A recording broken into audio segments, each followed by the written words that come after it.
Welcome to another teardown video. Look at this one. Ooh, moving parts. So this is a horizon gyro from a plane. It will measure both the horizon and the angle of the plane. It is very, very heavy. I think it says 5 lbs. Yes, it does. Here at the back. So it's called Horizon Gyro from Ferranti Ltd, Moston, Manchester, England. So the type number is what? Is this an I? So it's FHI5E. Let's see if we can find some information on this bad boy here. Sealed instrument. So in 1998, someone who is called Gitte put this note considered BER. So I guess this is beyond repair or something. So that means this unit is defect, or at least the repair amount is not affordable. Don't you just love the way that they wrote all the text here? It is done by hand or something. It's nothing is straight. Look at that. So how do you write this? I think you put a piece of plastic over here with the numbers in, and then you put a permanent marker through the holes or something. This is the only way to create this kind of style, but I love it.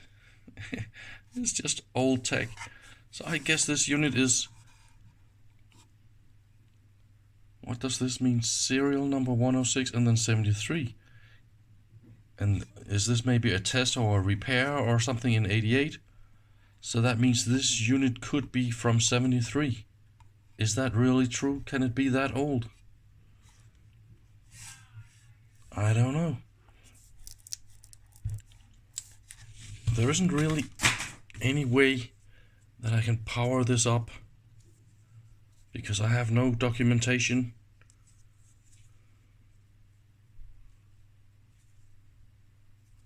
So the only way is to open it and see if we can figure this out. I also will find it really difficult to generate a single phase of 400 Hz. So maybe there's some transformators and stuff inside that needs 400 Hz. Then I will be forced to try and power it up on the back side of the transformators, and I don't know if we can power this up, really. I actually don't even know how to open it because I didn't find any way to open it. So I will pause this video and I will see if I can figure out how to open this thing. This is the back plate removed. There's a little bit of dirt and corrosion and stuff here, but look at that. So all the wires are soldered to a feed-through system here. It's not a connector, it is like a feed-through solder. So that will probably be glass, and this is the seal. So it's probably vacuum or another inert gas in there or something, because this unit is completely sealed. And this is a super good advantage because it's full of moving parts, and you don't want all sorts of dust and particles to go in there and jam the moving parts. So that is why this unit is completely sealed. We need to break the seal, of course, to get in there, and we need to figure out how we open it. And I really would like to be able to assemble it again. So how is that done? I think I figured this out. The whole case is tint. See, when I remove the paint, you'll see this tint tin plated metal, and then there's a copper band that has been soldered to the other two halves, and then this piece in here is under the copper shield where it's also been soldered. So the only way to go in here is to destroy the damn thing, which is really not what I want. I wanted to be able to assemble it again and make it look really nice and pretty. Oh no, no, no.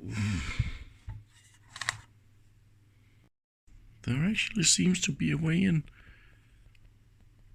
I took a knife and made a few cuts, and now I can actually peel this. And I think we'll be open. I think we'll be able to get in, right? It is actually so. Look.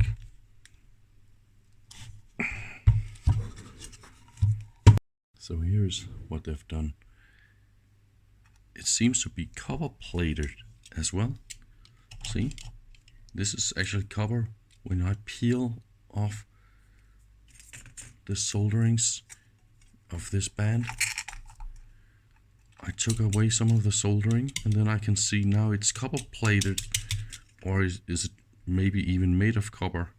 And then look at this. Here is some, it looks like tape. This. But I think this is maybe solder. See, I took some of it. A little piece of it here. And let's see.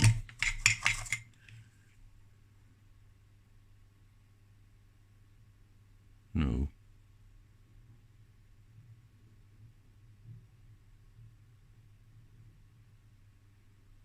Ay. So that is not, but this is, yeah, definitely soldering. I think I am on my way in.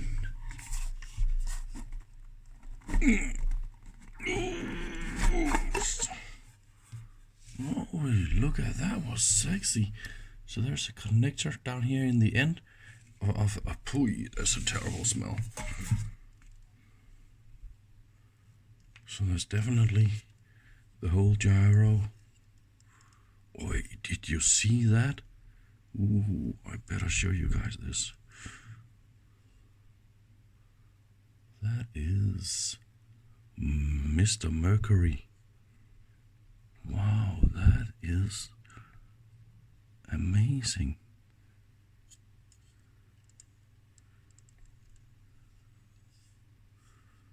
What else? Oh, look at that. We need to be careful what we touch here.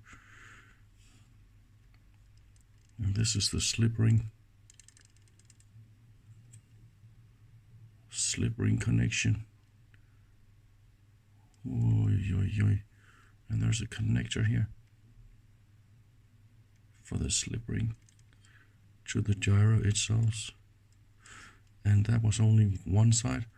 Let's look at the other side. And we again. Oy. This is intense.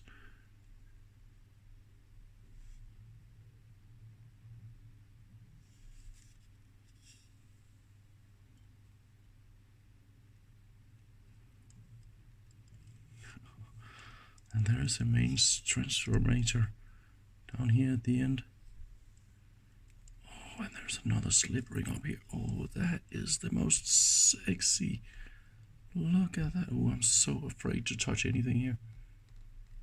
So that is a mega slip ring connection to everything. Wow. This I find a little bit disturbing. A solar blob lived in here for all those years? Really? Are you kidding me? Let me take.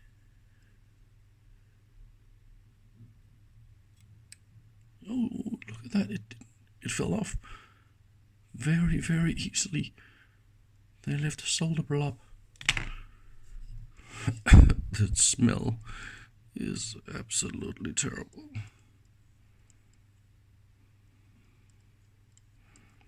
I see all sorts of springs and all sorts of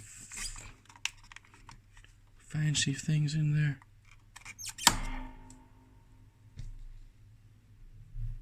And what is that? 2 capacitors, or those will be to ground. Inductors and the mains. Well, this is a motor winding or something. Wow, man. Oh, I really would love to see if I can power this up.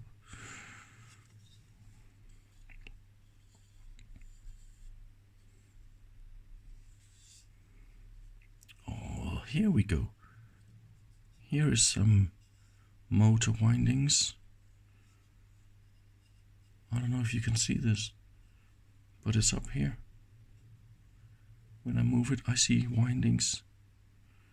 How do I touch this?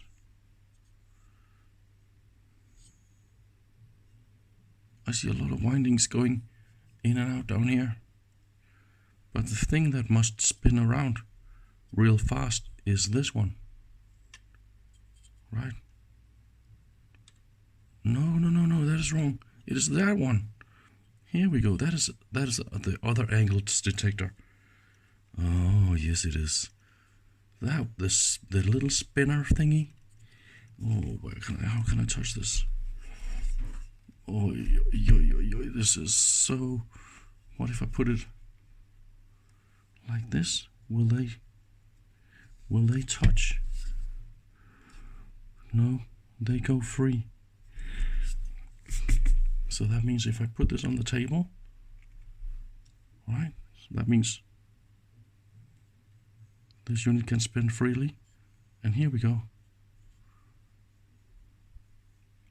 Here is the gyro itself. Here is the motor. That one. This is the little thing we want to spin. Right? So there will be some connections to that. Here. This is that motor. So all we have to do is trace back those. Aha! Ooh, be careful. So that will be motor power. It goes up here and it's connected to those, and they go through some other windings up here. I don't understand those because they're connected to... I thought they will go to the slip ring, but this one can also spin, right? But this is, if you look at the front again, I don't know if I take this a little bit up, yeah, like this, so we can see all of it, right? So when I spin this part around, see? And if I spin this one, right? So that is how it works.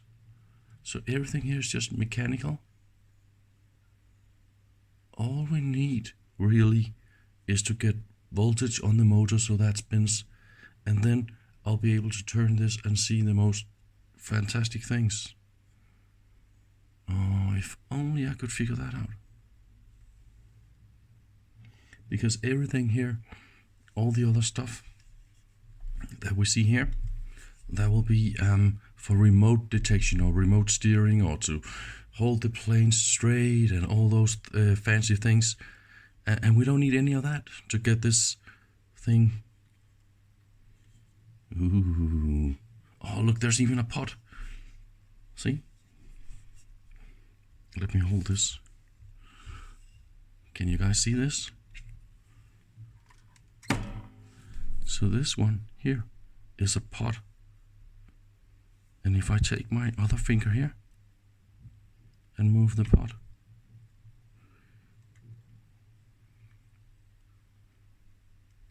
everything here is made by far the most sexy way possible. I love it.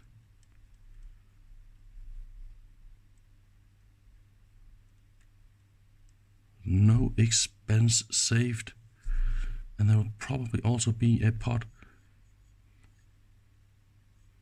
Okay, that is of course in the end.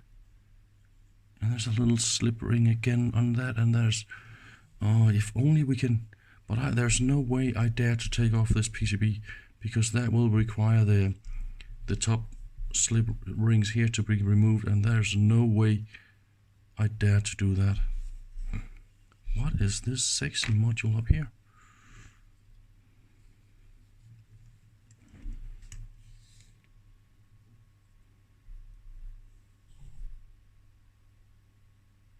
Is it a relay or something? It gotta be.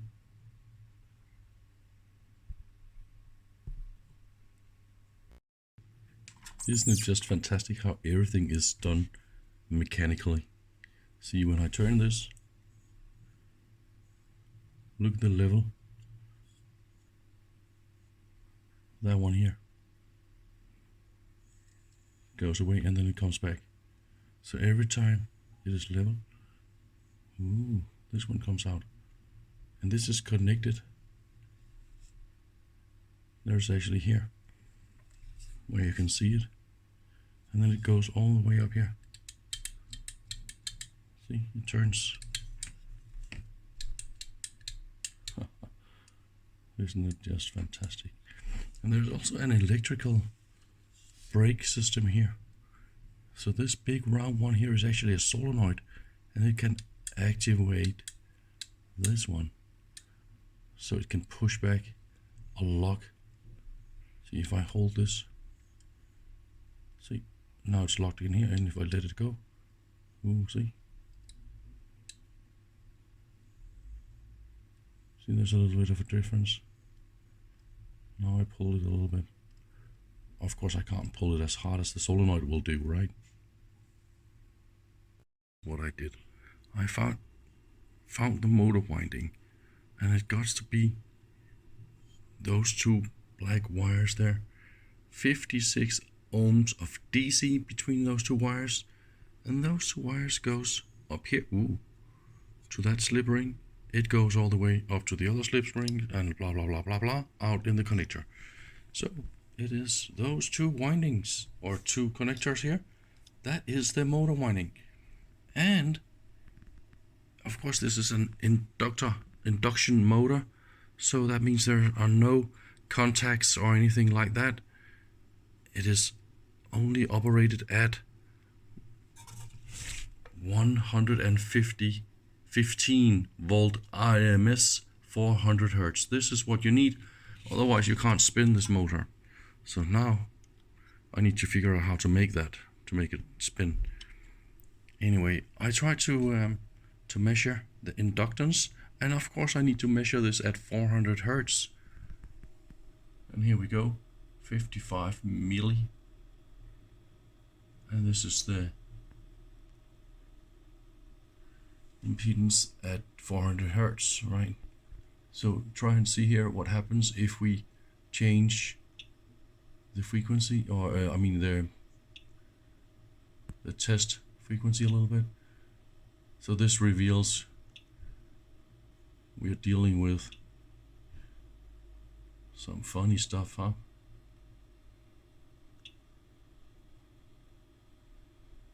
Yeah, but of course we need to do this at, oops, 400 hertz.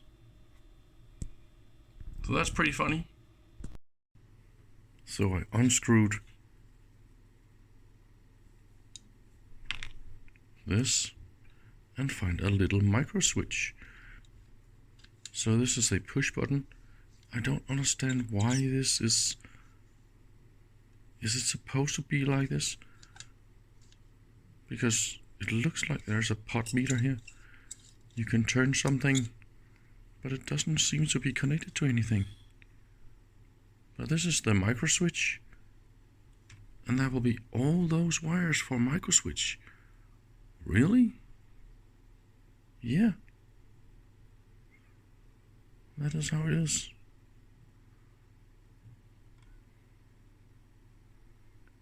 As far as I can tell.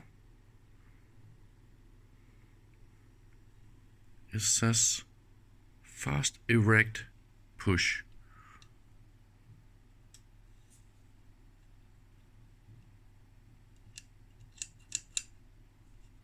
But I think you can also dial this real slow and then it will correct.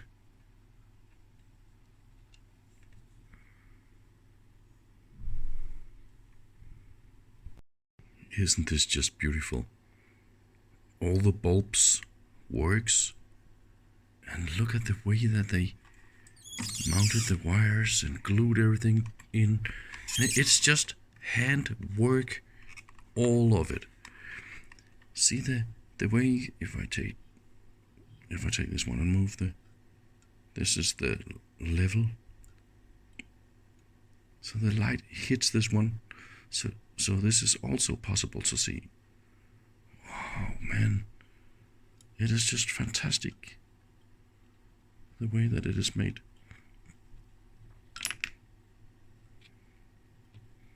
Oops. See how light shines in from the side and hits the painting on the glass, and when I turn, I love it. It's just so well made. Of course, it was just unscrew those 4 bolts around here. Let me get some more light. All the 4 bolts here, and then I could pull out the entire front piece. And now we can see much better how everything here is made. You can see those connects to the wheel down here, and that is connected by like an arm into this little wheel, and that is the way that it is showing the angle, right? And also I believe there's a bulb here to light up this little arrow, and inside this drum there'll probably also be some bulbs connected to this. And look at all the Mercury switches. We got 3 of them, and they are multi-level Mercury switches. I'll see if I can show you guys this. Wow, this is amazing.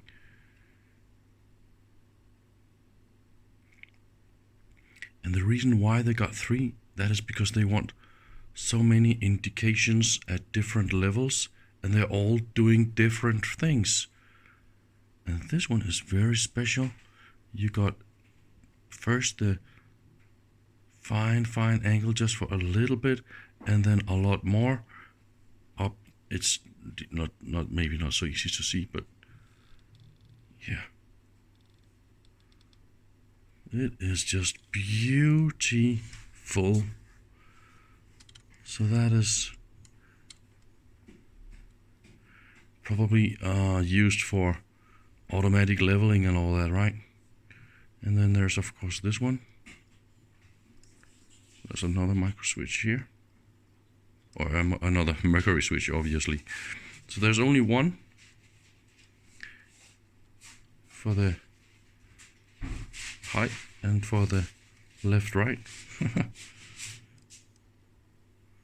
I really like the tiny little ball bearings, and this, the feeling here is just amazing. And what is this cap doing?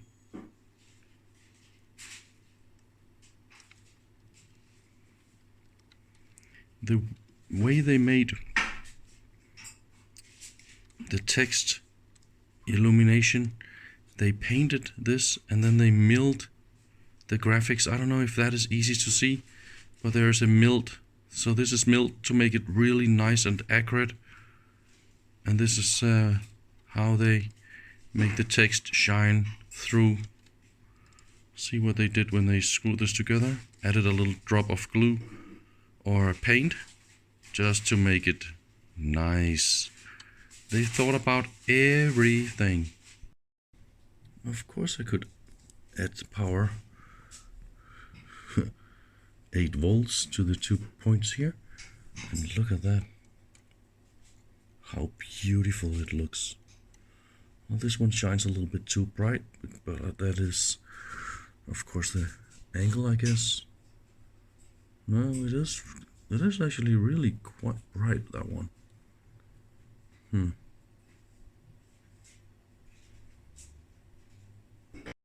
There is a funny thing, I don't know if I'm able to capture this, but try and look right there on the pot meter.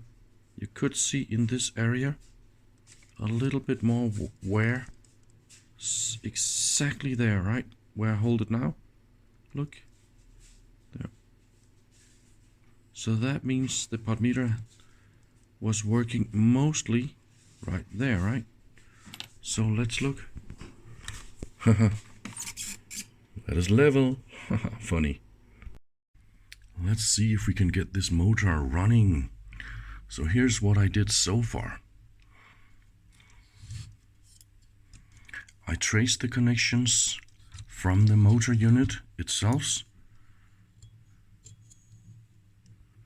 Where are they? The other end, right? So when you turn the motor around, I found actually 3 wires coming out of the motor. And the way that this works is, it is of course a 3-phase motor. So the 2 black wires you see here, that will be the 2 outer windings of the triangle. But the center winding is the little thin white one. And this one goes back through this out here. So this white one is actually the center tap, or the 3rd winding of the triangle configuration. And that one goes through this slip ring. And be careful not to touch the slip rings. And then I traced the 3 motor windings to the 3 outer pads. And here you see the 2 outer ones, and that is of course the motor windings, and it is also the 115 volts main input. And the reason why I know that is because those 2 pads, they go to those 2 capacitors, and they are Y capacitors going to shield, forming a local filter for noise and stuff, right? And then the center tap, or the 3rd winding of the motor, goes via this capacitor. One end of this capacitor is connected to one side of the main input, and then the other end of the capacitor goes straight to the motor winding.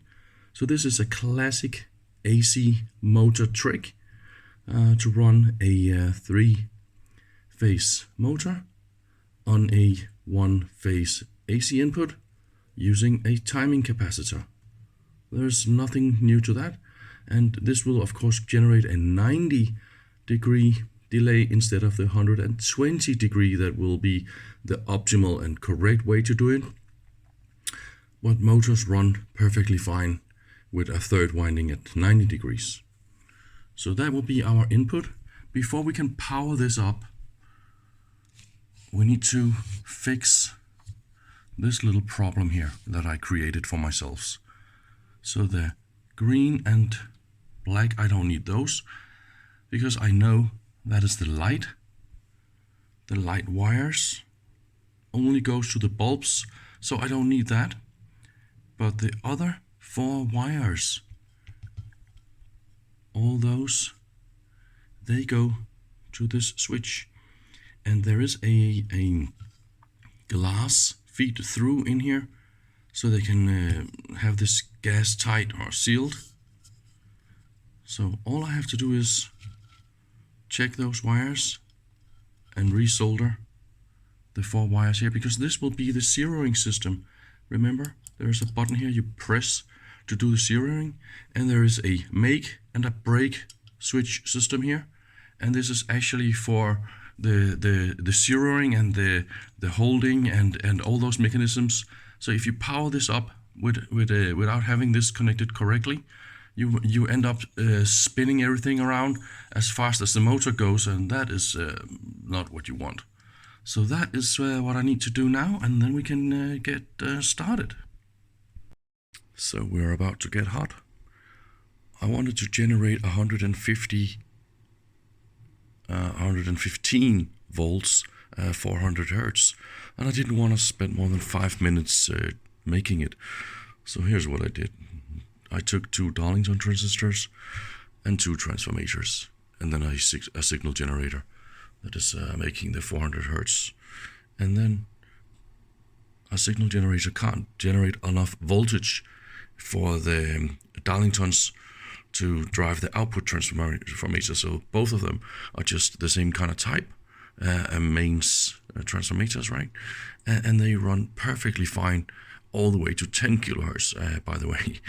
So this one steps up about a factor of 10, the voltage, and since there's almost no load, because those are Darlingtons with 10,000 of gain, so this step up is actually my voltage gain stage, and then this is my current gain stage. There's no voltage gain here, but only current gain, and now they will be able to drive my final step up stage, because those can't run at several hundreds of volts. So I needed to step it up once again, and then the output here I connect to my thing and also to a scope, so I can adjust, because there's no feedback here, right? So I need to adjust a little bit on the voltage on the generator. So let's see how this goes. Okay, this will be the Spinup test. Let's turn on the power supplies, and of course there's no biasing. We can just show this real quick. So this is the biasing for the voltage for the transistors, and that will be the signal generator. And that is not enough.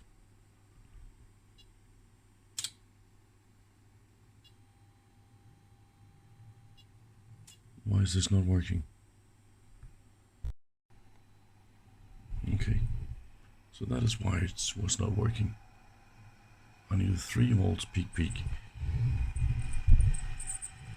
and I'm running at 115 volts RMS. And yes, this sucker is actually spinning up now. Let's see what happens. Ooh, it is stone hard. So let's see. It should go all the way to 400 hertz. Converted to RPMs, that is actually crazy. So we have to wait a long time, and we're using about 80 watts. That will be 40 watts into this unit.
I think it is actually stabilized.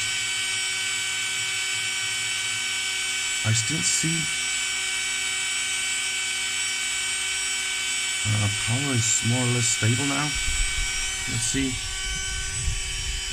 This is my power usage. It looks stable.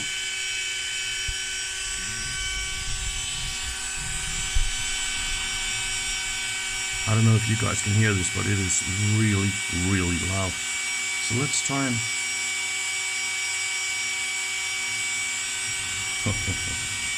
It is not completely straight.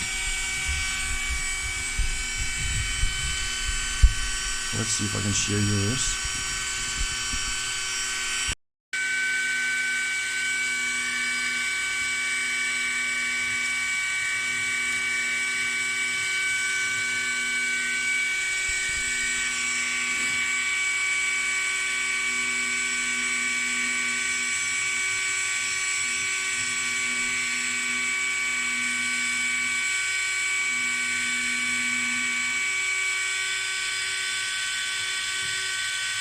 And of course the thing works.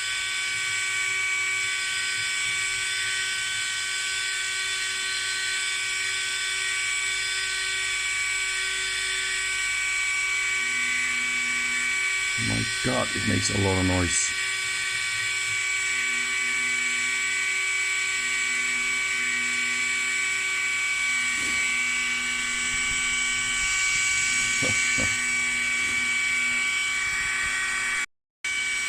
I don't know if you can hear what I'm saying. I can hardly hear what I'm saying. But if I'm trying to move this way, of course it will react like this, right? And then I should be able to push the 0. And it should move back and 0. So the auto zeroing is not working. Let's try and show you this the Spinup. So this is the top, and of course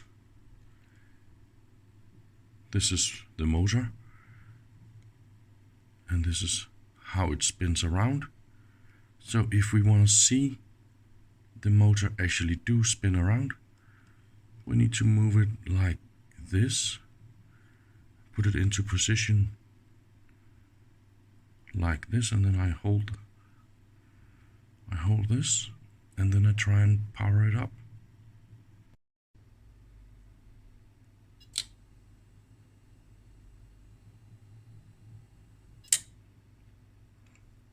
You can also hear the solenoid here on the back being activated at power on, and then the motor starts to run. I only give it a few seconds just to spin it up a little bit so you can see it's working, because it's actually not supposed to spin around in this position. The bearings are optimized for the correct placement, and it sounds really bad if I do it the wrong way. I think the bearings on this one is really worn out, and this is why it was thrown out. Also, I don't think this is a solenoid, only a solenoid. There is a big gap in this toroid here on the back, where we got 4 of these very special windings around it. So I think this is the 90-degree forward backwards delay line for all the adjustments, because when you push the button it's supposed to zero all the positions, and for this you can actually see the system here. You can see all the magnets that is able to do that, and also here, and they need to be very strong to push this into correct position.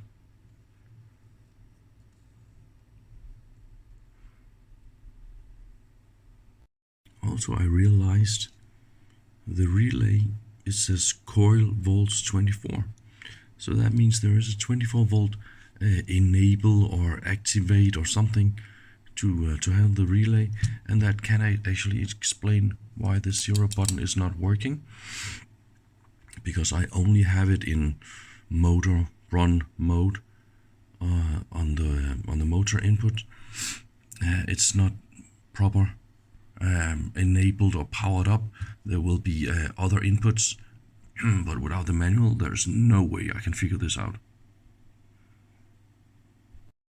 See how they balanced the motor part. See, on this side there's a brass thing, and here a combination of brass and steel on the other side, right? So if we move this around, look, that's just plastic, and it's manually cut.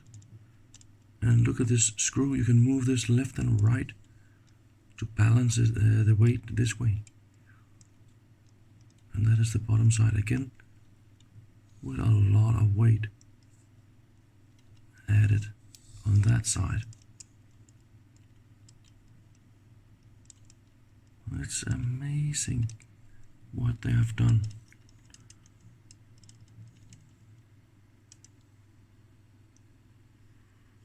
And here I see some plastic parts. I guess this is also for balancing or what, because I can't make up. What is this doing?